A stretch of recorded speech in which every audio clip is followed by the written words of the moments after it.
All right, welcome everyone. As I mentioned to the group that's here in person, we are doing this class both in person from the Ocean City Library as well as virtually on Zoom here. So there's two ways to join. We thank everybody for joining overall. We appreciate it. For those of you that are joining via Zoom, welcome, but you are missing lunch. So we have a lovely lunch here from Acai Bowl, from Bungalow Bowl. So there's some acai bowls here from Bungalow Bowl and the library. So if you're here in person, please help yourselves. It looks like the two choices are Purple Haze and Original. And then there are some on the very end there that are gluten-free. So if you all want lunch next time, feel free to join us here in person. And we are going to hold this class. This is a monthly class that we're doing, usually the third Tuesday of the month. So please feel free to join us either in person or on Zoom. So without further ado, we're going to get rolling along. Brooke shares in the background at my office and Rutgers Cooperative Extension at Cape May County doing the great things that she does. So if you have questions, you can put them in the chat for her and she'll interrupt me if need be. I ask those that are on Zoom to please stay muted with your cameras off. So Brooke can handle anything if you go ahead and put that in the chat and she can interrupt me there. So this class that we're doing, it's a series, as I mentioned, for Ocean City Wellness Alliance at the Ocean City Library. And this particular class is called the 8 Dimensions of Wellness, and we're doing physical wellness today. So we started out last month and we did an introduction. For those of you that may not have been present for the introduction, no worries. We're going to do a quick overview. But myself and my colleague Jennifer Shakaitis, who's also with Rutgers Cooperative Extension and covers the state. She is co-writing this SAMHSA-based curriculum with me. So that's where we're getting it from. And Karen just walked in. So I just want to say thank you to the Ocean City Library for hosting me. They're always such a great partner to work with in the community and offer so many great things. So did you want to? All right. So we're going to get started. Just to review, Rutgers Cooperative Extension, which is my employer, we are fortunate to have folks in all of the counties throughout New Jersey here in, oops, sorry, went wrong. We're fortunate to have folks that are either staff or faculty in all of our county buildings here in New Jersey right now.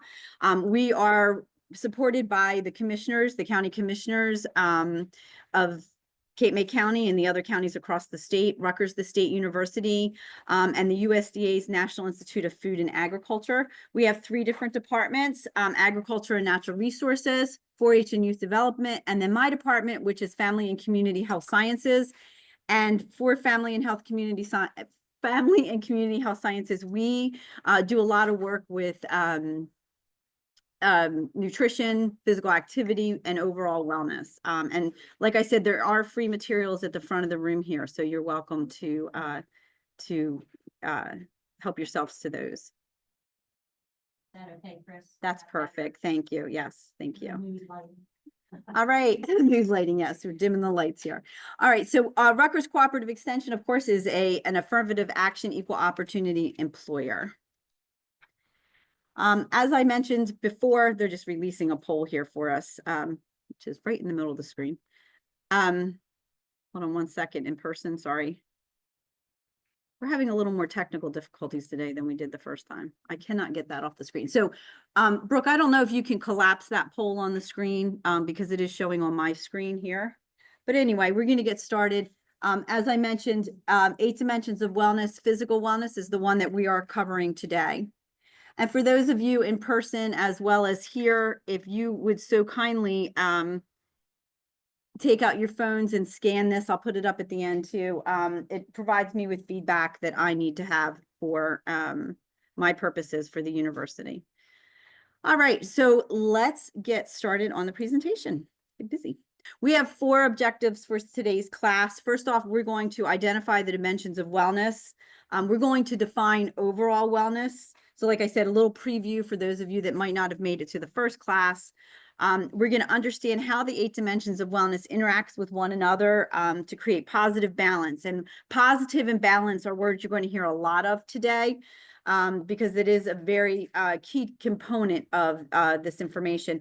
And then we're going to discover ways to achieve, maintain, and improve our overall wellness. And like I said, today specifically is one of the 8 dimensions, which is physical wellness. So let's talk a little bit about the wellness industry. So the wellness industry right now is a $4 trillion business, just like the diet industry, where people are always trying to, you know, when it's January 1st, because if you're watching TV, you're getting an diet industry advertisement, right? Because that's when people make New Year's resolutions. Well, same here for the wellness industry. $4 trillion, people are spending in this industry. And, people have latched on to this idea of wellness, and people say, oh, I'm going to try to be well-being, better wellness. But what does that mean exactly? What are we talking about when we say that? So if you search the term on the internet to see, what wellness is, you might come up with a picture like this one that has the balance. Remember, I said balance was going to be important. But you might also see images of spas or yoga classes or people meditating, and maybe even some essential oil ads. So there's a lot of things, and those things can all contribute to wellness, but there's a lot of things out there that seem to mean wellness, but it's kind of an undefined type of thing, like what is it exactly? And usually when I ask folks in the audience, either on the chat or in person, to say what is wellness, the answer I always get is physical or mental wellness. So people combine those two things together all the time to say what, give me a definition of wellness. So it's not, it's not undefinable, right? It turns out that there is a way to define it and understand these concepts, and it is research-based. The Substance Abuse and Mental Health Administration, or Services Administration, or SAMHSA, created a definition, and that's the basis for this curriculum that Jennifer and I have created. The definition includes a holistic approach, which means it's not based upon one idea, but rather the function of several concepts that create, again, that word balance, right? We're trying to create that balance for ourselves.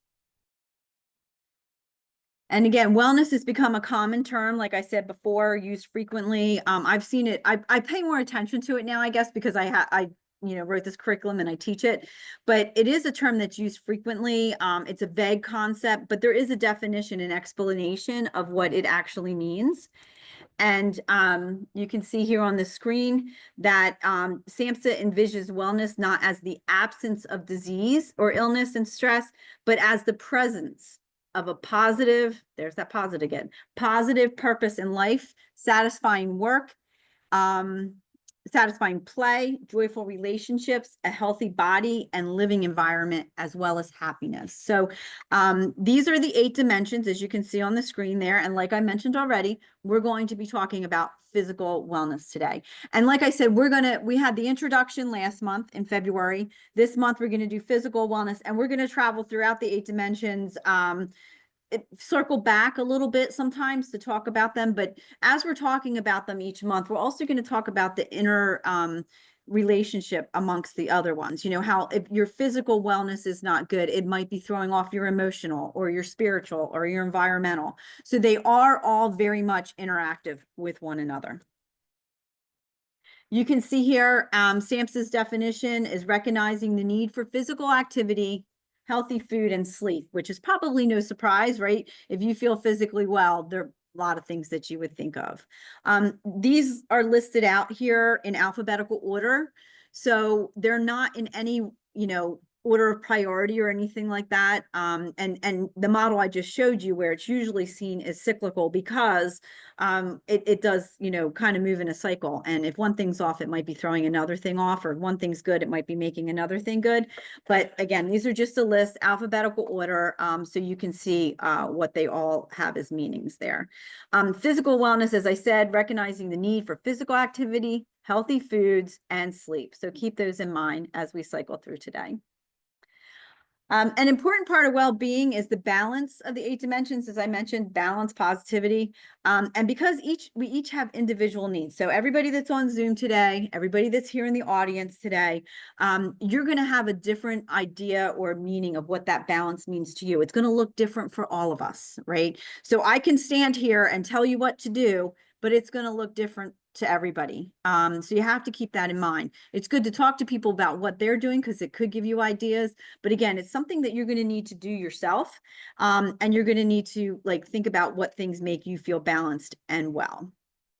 Some people might feel very balanced socially, but physically could strive for more balance. So take that into consideration too as you think, and we go through this this class. At the end, we're going to talk a little bit about doing some planning on how you can be more physically well for yourself.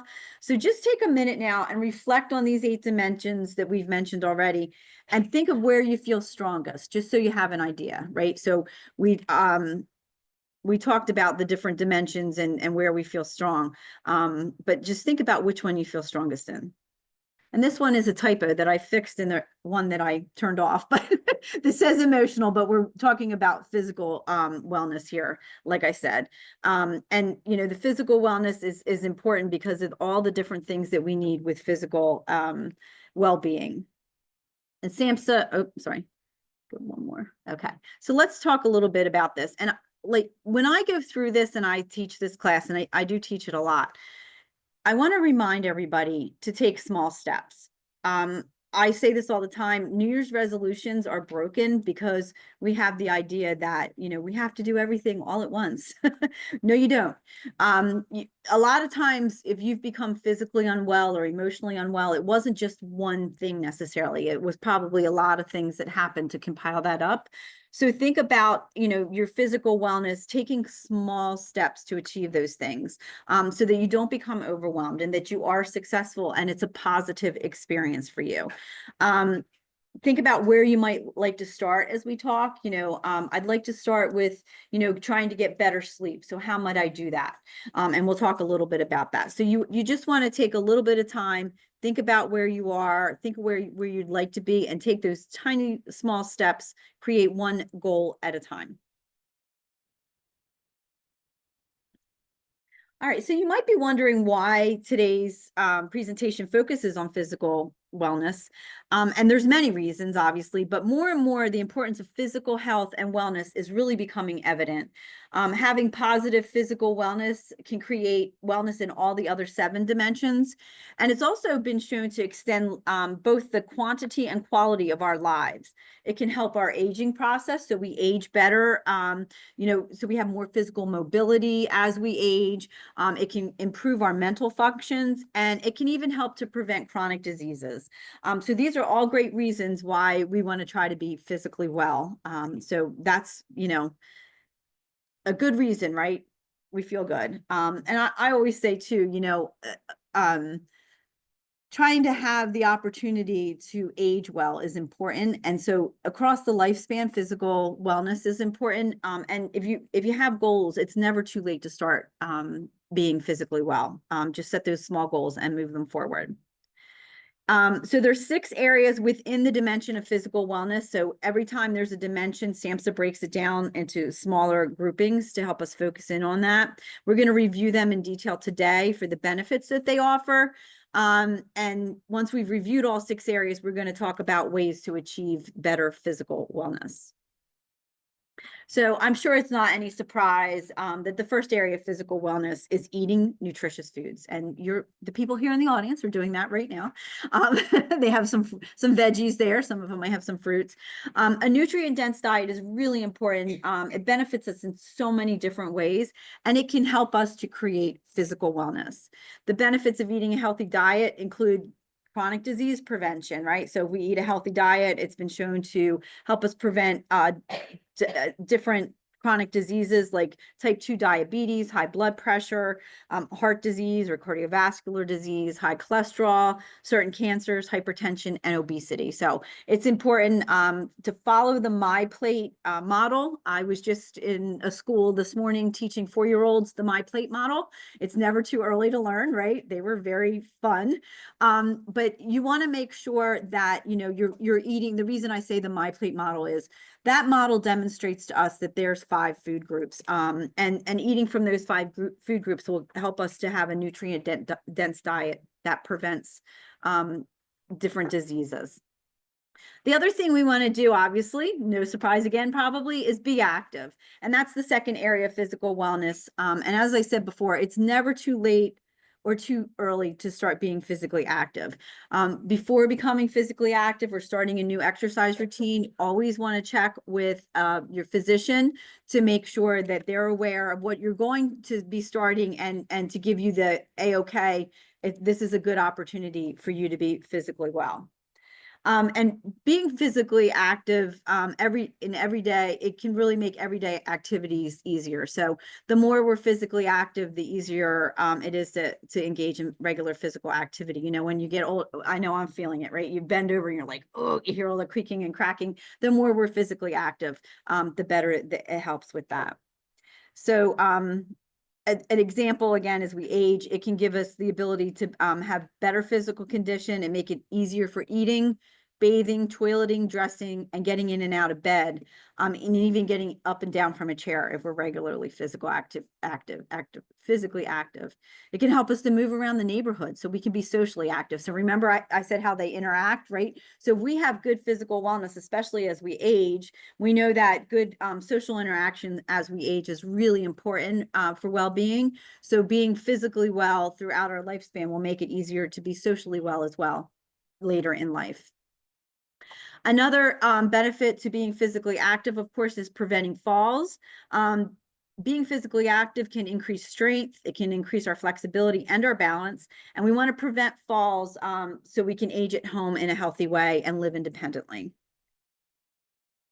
Regular activity or exercise can also ease anxiety and depression to reduce mental health symptoms.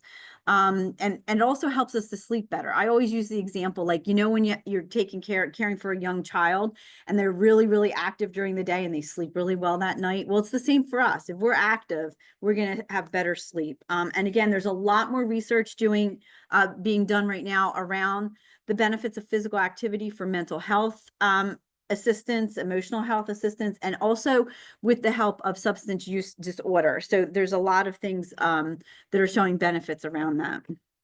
The physical activity guidelines for Americans recommends that there is a minimum of 150 minutes weekly to decrease the chances of getting chronic disease. So that's cardiovascular exercise, 150 a week. They let us spread it out over the week. So you don't have to do 150 in one day. You could do 30, 30, 30. And the other thing that's great is you can break that up. If you're doing 30 a day, you can do 3 10-minute intervals also to get that 30 minutes in a day, if that's what fits into your schedule or your day. Like I said, lowering the risk of chronic disease, it energizes us. People often use the excuse, I'm too tired to exercise, right?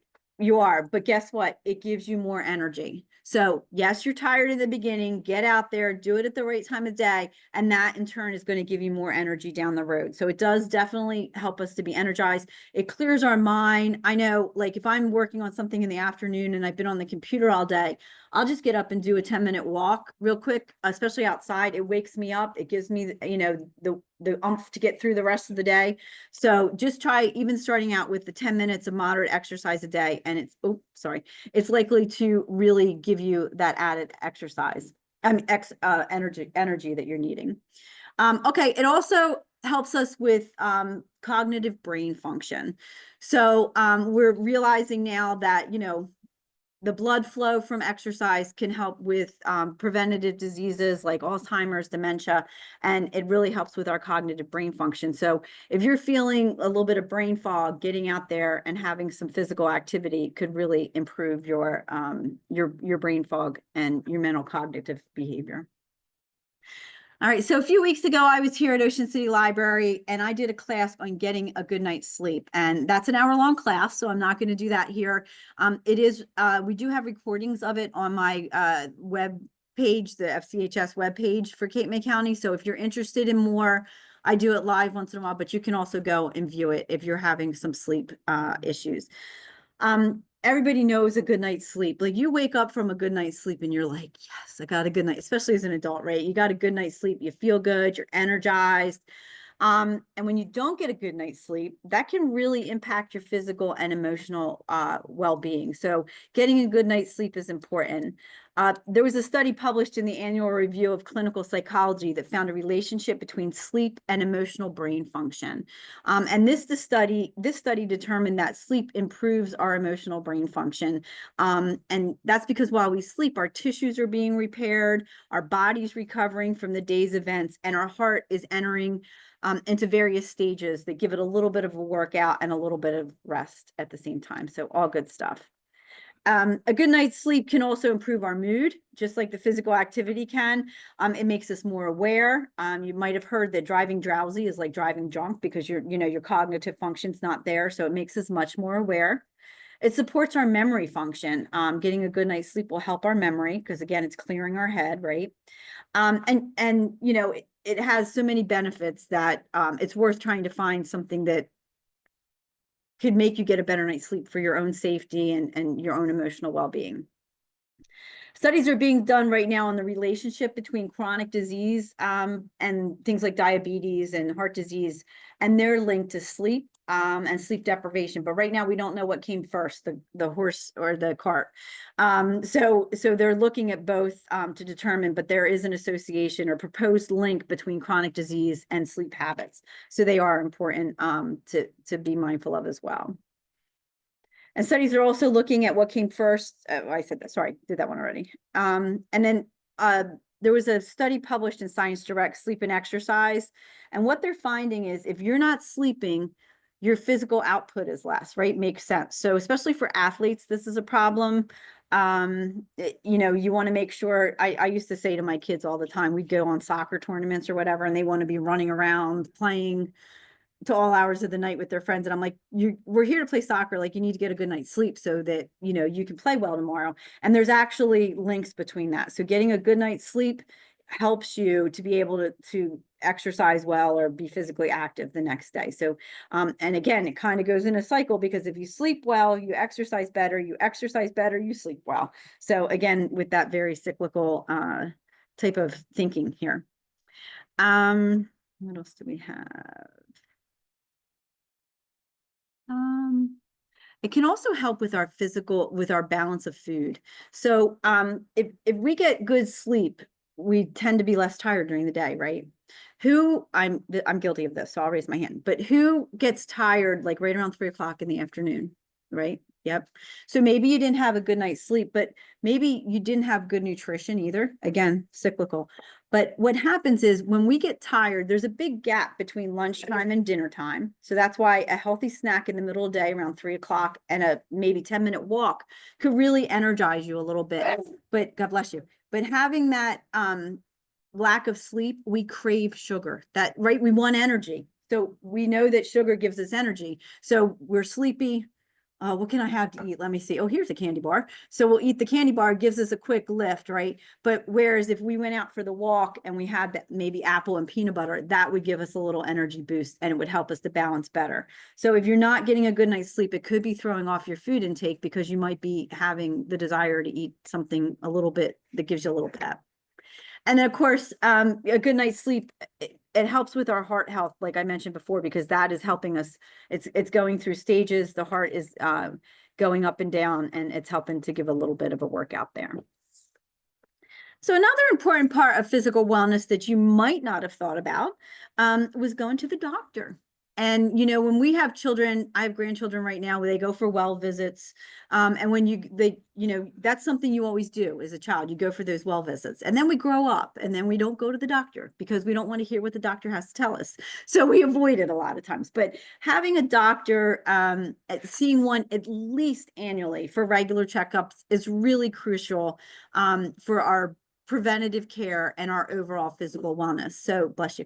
We want to see that doctor physically for that annual checkup.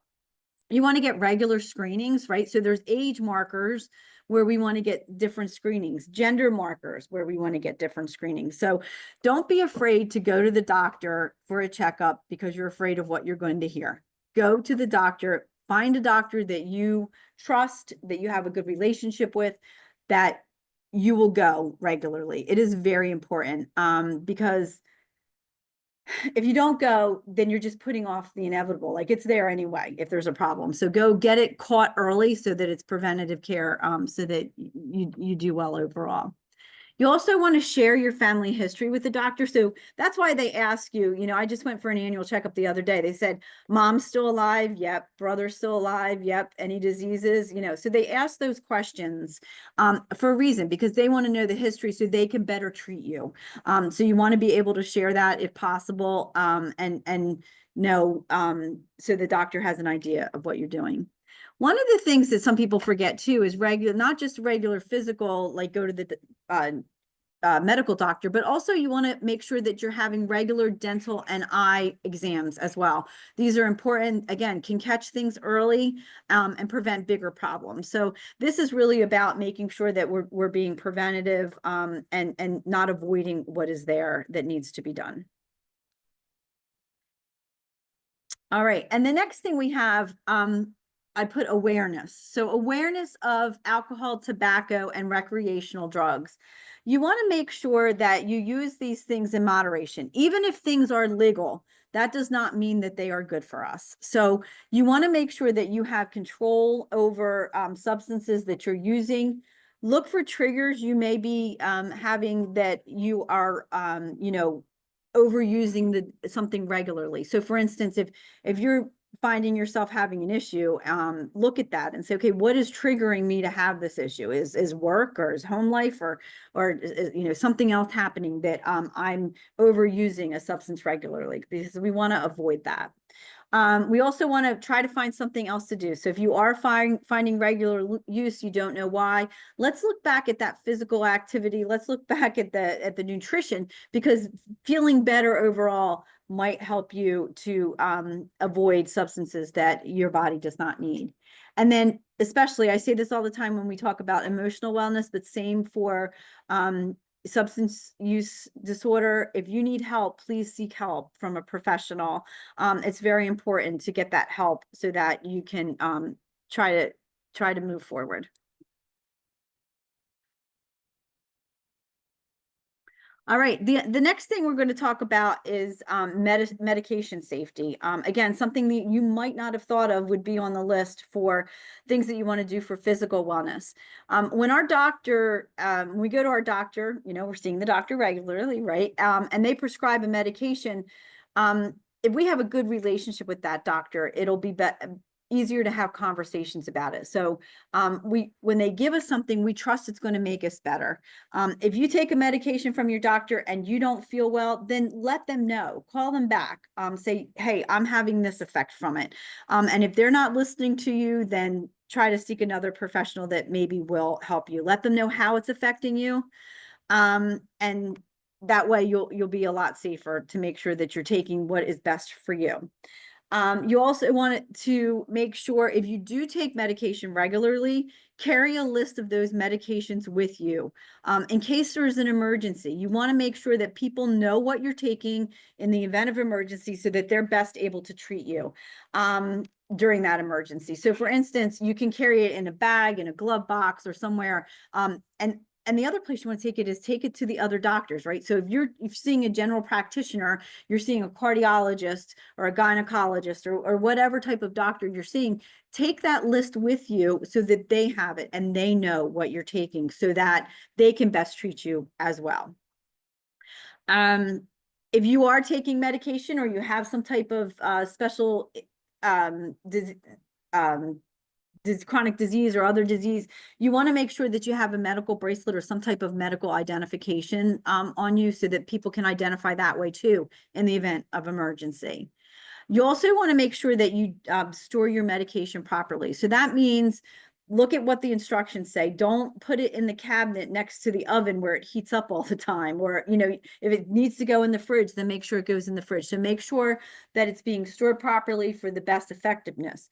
The other thing I always tell people, if there's folks in your life, children or somebody that should not get a hold of your medicine, then you want to lock that up, not, for their safety as well as your own. So make sure to properly store it, make sure to properly use it.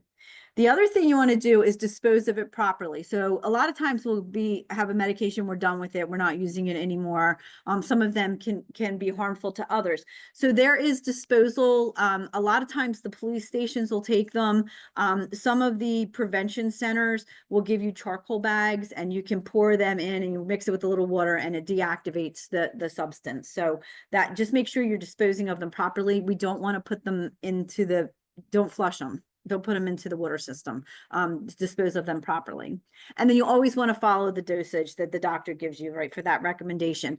We don't want to overuse or underuse things. We want to use them as recommended, because that was recommended for a purpose. All right, so now that we've learned about the 6 different areas of physical wellness, let's look at some ways that we can add them into our daily lives to kind of bring that concept home. So if access to healthy food is an issue for you, and it is for a lot of folks, be sure to look for resources like co-ops that offer affordable healthy foods, or check with local food banks and pantries to obtain that. If you need a list of local accessible food in the area, I can certainly help you out with that. So just see me after the class or email me. But you know, it's important to find those locations where you can find those things. You want to try to make food more affordable. Shop by comparing prices and accessing store sales and coupons. You want to make sure to purchase food that's in season, like vegetables, fruit, and seafood in our area, because that's more likely to be cost effective. So for instance, strawberries are starting to come into season here in New Jersey. They'll be in the next couple months. So they're probably going to be a lot more cost effective than some other fruits that are not in at that time. So just look for those comparisons with the seasonal availability. Same with the seafood. Some things like in the summertime are available here pretty readily, so they might be a lot less expensive than others. So you want to try to buy them when they're less expensive.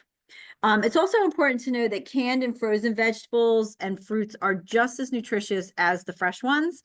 And you know, the fresh, like I said, might be affordable during the season, but if not, you could buy those canned, or you could buy the frozen ones. Just make sure that the fruit is not in heavy syrup, and for the vegetables that they're low sodium, so that you're getting them. And if there's like, sometimes the beans can't find them in low sodium or something like that, put them in the colander, rinse them off, use them to get some of that sodium out off them.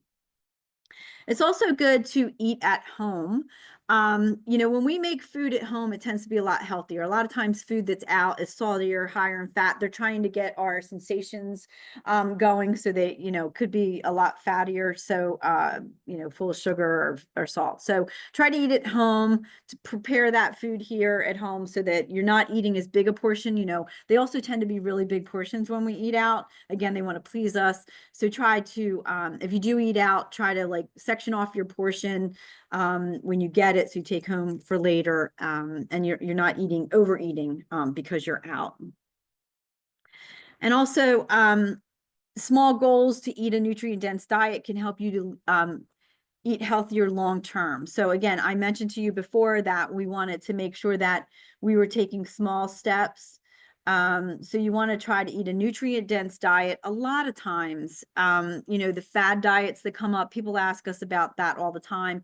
Fad diets may help you lose a lot of weight quickly, but a lot of studies show that it gets put back on pretty quickly, and then even more. So we want to try to avoid fad diets and eat food that is sustainable. So set small goals and try to do that for 6 weeks. It takes us 6 weeks to make a new habit. Usually, some people more. So try to stick with it. Don't say 3 days in, oh, well, you know, I tried eating healthy, it's not working, because it's going to take a little bit longer than that. So hang in there. Let's see. A good small goal might be to add a midday snack in. We talked about that a little bit. So maybe have a piece of fruit midday, so you get that boost of energy. It'll make you feel a little bit better, hold you over to dinner. So that could be a small goal that you look to achieve. Then after you master that one, let's, you know, move on to something that is a little bit bigger. It's good to look for support groups or help from a dietitian if you're really struggling. Some insurance companies are now providing benefits to cover services like that. It depends on your insurance. So call your insurance provider and ask them what they do offer. But if you do, again, it's with that professional help. If you need, if you need that next level up, then go ahead and look for it. And the insurance companies are doing all kinds of great things now. They have finally gotten on board that this preventative health is what we need. So they're offering wellness. I know my insurance company, they have like a wellness program. And if we, listen to the lectures and do all the different stuff, then we get bonus points. So not only are you getting good information, but you're also getting like a bonus out of it. So something to look at. It's always important to plan our meals and our shopping ahead of time. Again, another lesson that I do is eating healthy on a budget. We want to make sure that when we go to the grocery store, we are shopping the perimeter, the outside of the grocery store. The stuff in the middle is high caloric intake, and it's also more costly. Now, people think it's less costly, but it's really not when you weigh it out. And I have, like I said, I have a whole class where I do that, but you want to make sure you're getting those things, because the things on the outside are the things we should be eating. They're whole foods. So think about when you walk into the grocery store, fruits and vegetables, protein is in the back, dairy is usually down the other side. So, you're getting a lot of them, and the grains are down the other side. So you usually get them all around the outside of the store. Try not to go to the grocery store when you're hungry either, because then you're standing in line and you're like, oh, that looks yummy, so I'm going to eat that now. So try to go after you've had, a good healthy meal so that you feel a little bit better. I mentioned before the My Plate model, and it's a good way to set up how to eat the 5 food groups. You want to make half your plate fruits and vegetables.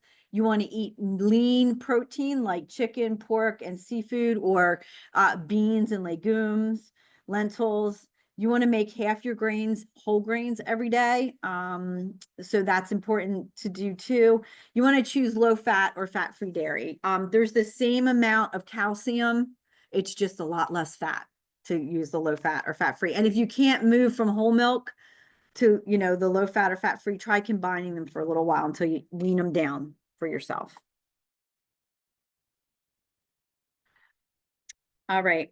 So the next area for key to physical activity is, we want to get moving. So the Move Your Way campaign supports movement anyway. That's from put out by the government. And what they're trying to do there is to get people doing what they love. Because who starts out doing something you don't like? How long are you going to do it for, right? So you want to do something you love. So the Move Your Way, that might be swimming for one person, it might be dancing or yoga for another. But no matter what you choose, make sure that it's something that will keep you regularly active. So you want to find something to do that'll keep you regularly active. You could talk to friends and ask what they enjoy doing for exercise, or look for group fitness classes. Here at the Ocean City Aquatic Center, they have wonderful classes over there, big variety, and it's really cost effective to be a member. So, if you're interested, there's a lot of, throughout Cape May County, there's places that you can go to be physically active with friends. Like I said, we have a great built environment in Cape May County. So you grab a friend and go for a walk on one of the many trails here in Cape May County, because we have a lot of opportunities. It's important to know if you're starting out, again, talk to your doctor before you start any new regimen, but do what you're doing and build on top of that. So if you're not regularly physically active yet, try something new, build on top of it. Like, okay, I'm going to start walking once a week or something like that. But if you are physically active, see what you can do to increase your activity or be more challenging for your activity, so you're getting your maximum exercise workout potential. And, again, 10 minutes, there's vigorous and there's moderate exercise. If you want to do 30 minutes a day, you can do 10 minutes at a time of moderate exercise. They like you, if it's moderate, to be at least 10 minutes. If it's vigorous, there's no bottom line limit on it. But if you're just doing moderate, like a moderate walk, then you want to do at least 10 minutes. So start out doing 3 10s, or do 1 10 and then add a 10-minute the next week or a couple weeks later. We want to be sure to make sure the exercise isn't a chore. We want to make it something that motivates ourselves. So that means it might mean joining forces with a friend, a neighbor, or somebody else that wants to exercise or already is. So also, when you pick that person, make sure it's not somebody that's going to cave on you, like, not going to give up and not going to let you give up. So you want to make sure it's somebody that's going to motivate you, be positive and support you, that word positive again. And keep in mind, 6 weeks to form a new habit. So 10 minutes a day, moderate exercise for 6 weeks. And then we're going to maybe add another 5 or 10 minutes to that. Try to avoid excuses by setting yourself up to succeed. You want to make sure to be able to add that physical activity in by doing it when it's convenient. If you're not a morning person, don't say you're going to get up at 5 a.m. to exercise every day, because guess what? You're probably not going to. Find a time that's convenient for you to do it and choose that time wisely, so that you avoid excuses, and you'll feel great after doing so. Make sure to try to add your workout to your to-do list. So for instance, if your calendar is your, guidance through the day, then add the time in when you're going to exercise so that you do it regularly and it keeps you moving. The other thing that you have to remember is not everybody's going to like the same exercise, and one size does not fit all. So I've worked in group fitness classes and gyms across my lifespan. And I always love, you go in on the treadmill and the person's running on the treadmill and you can see the person next to them looking at them and upping, and they're trying to keep up with the person next to them. You don't need to do that. This is for you. It's something good to do for yourself, your mind, body, soul. So look at it like, I don't have to keep up with anybody. I'm doing this for me. The only person I'm competing against is myself. And I'm going to get out there and move so I feel better. So that's important to know too. Don't worry about what the guy next door is doing. And you also want to, again, something that you enjoy, something you love. If being in nature there's a lot of studies going on with that now, and being out in nature. I personally really like being in nature. So I try to find, if we go on vacation, where can we go on a hike? My husband swears that, I'm trying to bring him to his demise with these hikes. But so he's like, there's the last one. He's like, there's bears out here where you're taking me. He's like, there's a sign for bears. But, I like to be in nature. I like to be outside and with him. So it's a great opportunity for us to experience different areas when we travel and get outside and still do our exercise while on vacation. So do what brings you enjoyment. Being in nature has positive effects on our emotional wellness too. So keep that in mind. And there's that dreaded sleep, right? So there's a couple of things, quite a few things here, right, that we can do to make sure that we get a good night's sleep. Now, it might seem really silly to set a bedtime and a wake up time. But think about, again, the kids, right? I know that if I call one of my sons at 7:30, the kiddos are already in bed, because they keep to a really strict bedtime because they want them to sleep all night. But as adults, we don't always do that. We're watching that series on TV. It's really good. I think I'll stay up another half hour. I think I'll stay up another half hour. Or we stay up all night watching it, right? So that's throwing our whole system off. We want to set a time to go to bed every night and a time to wake up. And I'll tell you, it takes you a little while to get used to it. So don't give up on it. But doing it can really help to get a good night's sleep. Be active. We talked about physical activity. If your body is tired, it's going to help you sleep better. So get out there, do that 150 minutes a week of cardiovascular exercise. I'm going to make sure we have some weight bearing exercise 2 days a week in addition to the 150 minutes, but get out there and move and be active. Cut the caffeine.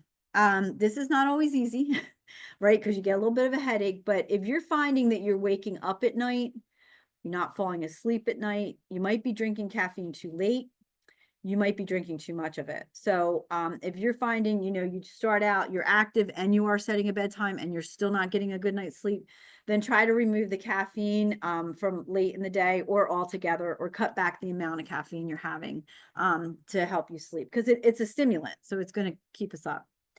Try to do something to relax. So every day, just try to quiet down, shut yourself down for a little bit. Even if, people recommend meditating, but just sitting quietly in a room without distractions, with your eyes closed and breathing, could help you to quiet down. Getting into the rhythm of relaxing helps us when it is time to go to sleep, because then our body's a lot more used to it, right? So we're used to run, and then we can't sleep. But if we practice a little bit of that relaxation during the day, it can be really helpful. Makes your area that you sleep in to sleep in. If you fall asleep every night at 8:30 on the sofa, then at 8:25, get up and go to bed because your body's tired. If your your bedroom has a lot of bells and whistles, lights coming in, it's not dark enough, think about ways to darken it with blackout curtains or something like that. So your body is being signaled that it is sleep time. Turn off electronics so that they're not beeping all night long and you're not hearing that go off. And to the next point, unplug things. Now, a lot of people have the smartwatches now and they're wonderful, but they also make noise at night. So we got new smartwatches and I'm laying there and all of a sudden my husband's watch is going da da da da da da. And I'm like, why is your watch singing a lullaby? It woke me up. So even the things that have the best intentions sometimes can wake you up. So set things to be unplugged early on.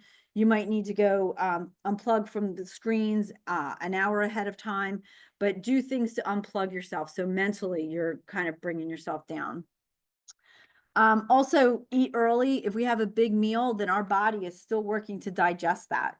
So that could prevent us from sleeping. So try to eat your meals early to avoid problem sleeping.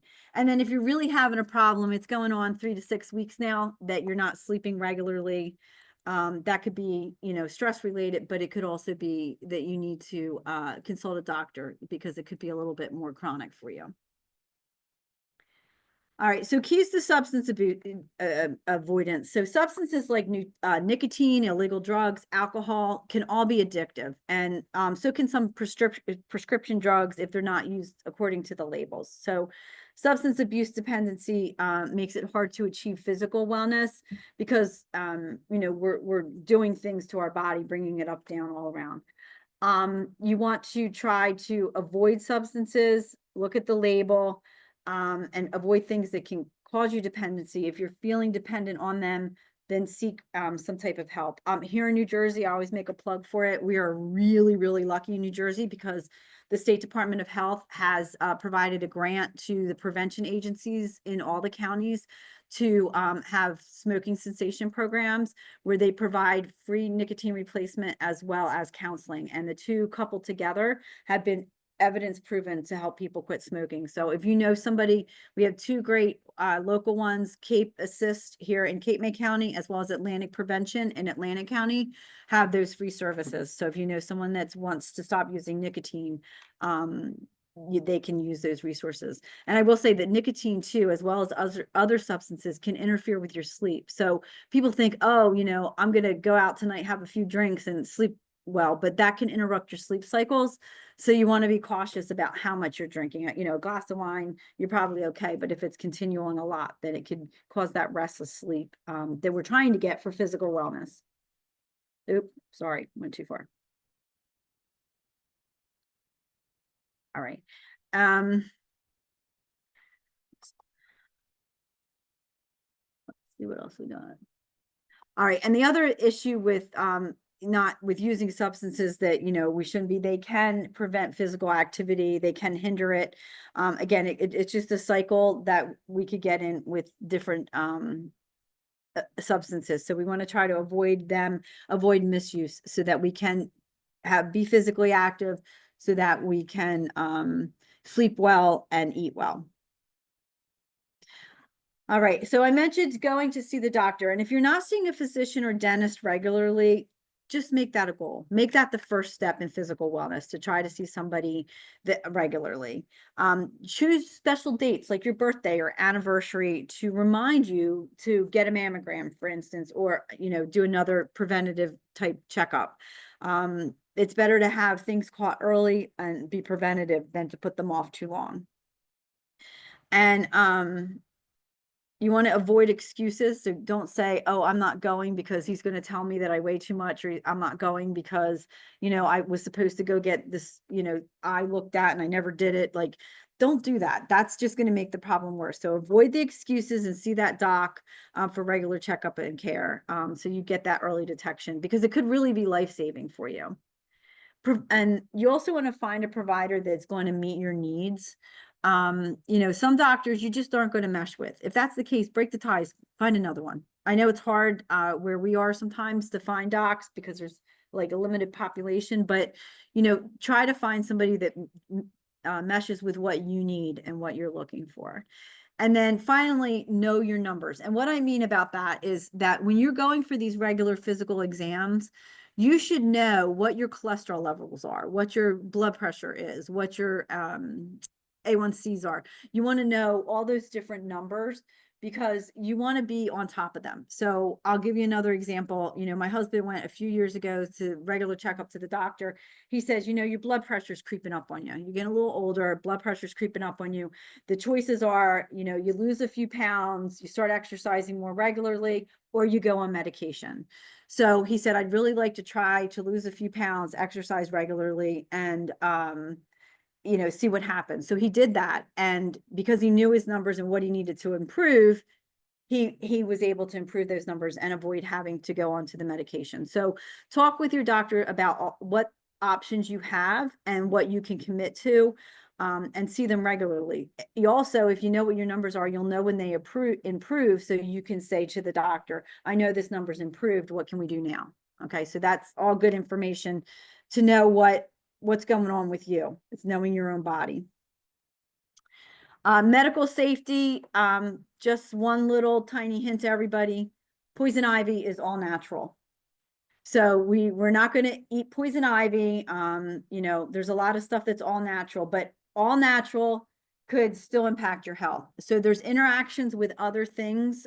So be sure if you're taking any type of supplement, anything that you're doing, taking outside of your doctor's prescriptions, you discuss with that doctor that you're seeing regularly, because there could be interactions. So make sure you're discussing them with them so they know what they are, vitamins and supplements, all that kind of stuff. So be mindful of why you're taking things. A lot of times too, supplements will, you know, have a certain, if you look on the label, there's a varying amount of what you're actually taking. Sometimes you're taking just a lot of powder or substance. So just be mindful and aware of those. So you know how they're impacting your health and you know what you're taking, even if it's all natural. Over the counter is still a drug. So you want to follow the labeling on that, and be aware again that just because it's over the counter doesn't mean it's not doing something to your system. So be aware that over the counter medication is still medication. And then, as I mentioned before, lock up those medicines, to keep them safe out of the hands of folks that shouldn't have them, and so that they are in a good place. Brooke, I'm going to ask you to hold the last poll so we don't run into any more issues. Okay. Thanks. So as I mentioned in the beginning of this presentation, the ability to express feelings, see, it still has emotional wellness on there. The physical, sorry about that. Physical wellness is good nutrition, good physical activity, and good sleep, which are all important parts of our physical wellness. And despite all of the problems that I had today, I hope that you'll take your phones out and answer the survey for me. That and what we did last time was we sent out a follow-up to everybody, and we did include this. So if you don't get it, no worries. But if you could take a minute and do the survey, that'd be awesome. So as you're doing that, I appreciate everybody coming in person. We have quite the group. What do we have? 2, 4, 6. We have about 15 people here in person. So great job. They got lunch, y'all, for those people on the internet. So just letting you know that you're welcome to come in person here. And to sum everything up that is going on, review physical wellness involves nutrition, exercise, sleep. We want to avoid alcohol, tobacco, and drugs. We want to have safe medication usage, and we want to have good preventative medicine. And as you've seen throughout the discussion today within, you know, the area, each area of the physical wellness component, there's reoccurring themes. We talked about preventative care, right? We talked about taking small steps, regular physical activity, a nutrient-dense diet. We want to make, we want to find good ways to fill your physical wellness by taking time needed for good self-care. Stress reduction is very important. Doing the things like getting a good night's sleep, eating healthy, physical activity, they can help to reduce your stress or at least make it a little bit more manageable. So they're important components to helping reduce stress. And you want to have movement to create that overall wellness. All right, so let's talk a little bit about setting some goals now. So hopefully people will feel free to join us next time as well when we do the next wellness dimension. And there is a flyer here for that. And like I said, we'll send an email for it. But for physical activity or for physical wellness, you want to recognize the need for physical activity, good nutrition, and sleep. So just as we start, just start thinking about a small goal. I mentioned some. Eating a healthy snack in the middle of the day, adding 10 minutes of exercise in a day, just little things that you can do. So just think about them a minute before you make a goal. Just think about what you might be able to do to create better physical wellness. Maybe it's seeing a doctor. So while you're thinking about that, we're going to try to set a SMART goal. Now, the SMART goal method influences you to stay motivated, and SMART stands for specific, measured, attainable, realistic, and timely.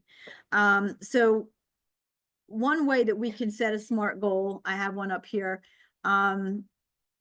So better self-care, I'm going to walk twice a week. So that's specific, right? That's got a specific goal to it.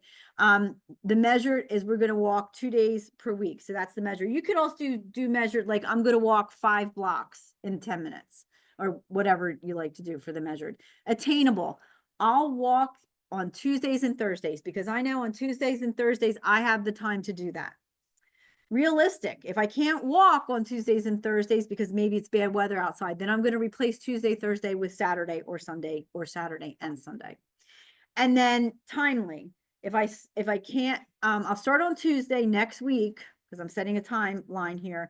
And I'll add another day after 1 month. So we're going to do Tuesday and Thursday for the month of March. And then in April, we'll add Tuesday, Wednesday, Thursday, or something like that. So this is just an idea of how to set a goal that could be making things much more obtainable for you. And now that we've done that, and you understand how to set a goal to meet your needs, think about when you master that goal, how you can set the next one. So we're going to start with a small goal this time. And once you feel you've mastered that goal, just add on to that or add another.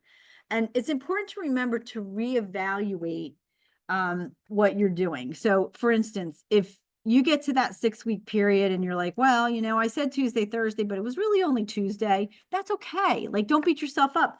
Go back and say, all right, now I'm going to do Thursday because obviously it was too big of a goal for me. So just set something that's, you know, you can be able to do that goal. Revisit it from time to time, pat yourself on the back. Hey, I did it. Awesome. And add to it as you go. And then the next thing is attend another 8 dimension of wellness to be well. So you hear about the other areas of wellness. And these are some of the resources that I used on there. And you can release that poll now, Brooke, please. So does anybody have any questions for me now that we ran through that? I know it's a lot, but again, there's that poll again. It's like the bane of my existence today. Does anybody have any questions before we go ahead? Page 60, there are classes every day at the other end of the building. There is. There is, yes. There's wonderful classes. You know, and a lot of people feel like, oh, I'm not ready for that organized, or they just don't like it. There's studies actually done, like why women in a certain age group tend to go to those type of classes and men don't feel welcome there. So, you know, for everybody, that I love to hear the men are the back row. That's wonderful. So doing at group fitness classes, a wonderful thing. And like you said, great opportunities right here locally. But if you're just starting out, it could be something simple, you know what I mean? And then you make that a goal to move into the exercise classes. And I'll say too, I used to teach one of those exercise classes, or a couple of them over there. And they're great. And they also give you the opportunity for social interaction, which can contribute to your social wellness. So don't think of it necessarily like, oh, I got to go exercise. I got to go to this group fitness class. Think of it as a social opportunity. I know my mother goes to one, not here, but she goes to one, and it's more social interaction for her. Like, she's getting the exercise, which is great, but the benefit to her is social wellness. So, you know, there's so many opportunities there. the other end of the building, and all you need is identification, and it doesn't matter if you're in Cape May County. They're free every day. Yeah. Wonderful. Thank you. Anybody else have anything? Shouldn't it be a safe way to get rid of your medications? The police department here in Ocean City, in their lobby, has a mailbox that. Yeah, You can yeah. put any medications in there. Yeah. They don't ask you anything when you come in. Nope. You just, so, yeah, a lot of, The desk will just look up and go, thank you, and you put it in. Yeah, and it looks- yeah. A lot of the police and fire stations, I know here we have in Ocean City, there's one at the police station, but a lot of them, you can call your municipality and find out where they have them, but they have like you said, like a little old postage box or Yes. something that you can put them in and then they get rid of them for you, so they're disposed of Yeah, properly. after Yes, my thank dad you. died, kind of stuck, Yes. and we didn't want to do it, so I took it, brought it, and put it in. Yeah, yeah, that's what we did too. And sometimes the pharmacies will have one depending on the pharmacy, Yeah, like, good luck. yeah, Everybody it is depends great. on the area. Yeah, it depends on the area. But a lot of times the police stations are happy to get rid of Yeah. it because it helps them. It's Yeah, helping some of them. Wouldn't have been good if somebody else got them. Absolutely, yeah. Because a lot of them, if they get into the hands, and that's why it's interesting that they have that on here, the medication thing, is that people don't always think of that with the physical wellness, but it's so true. I mean, it can really, give you a hard time if somebody else gets it that shouldn't. So, Yeah. yeah. Thank you. Yeah. Yep. Anybody else? Well, thank you all for coming. And again, the flyer for next time is on the table. We have other classes coming up. I know my colleague Annalise Kimberly is going to be here doing a class on functional food tea. So anybody that's interested in that, that'll be coming up here at the library in Ocean City. We also have lunch and learns that are available online. And we have every week FCHS offers Wellness Wednesdays with FCHS, which is a virtual program. And we have everything on that list for, that you can imagine to help keep you well. So if there's a topic area you're interested in, check it out. You can also go back and watch the recorded videos on a lot of our websites and stuff like that. So thanks for coming. Thank you. Thank you for coming online as well.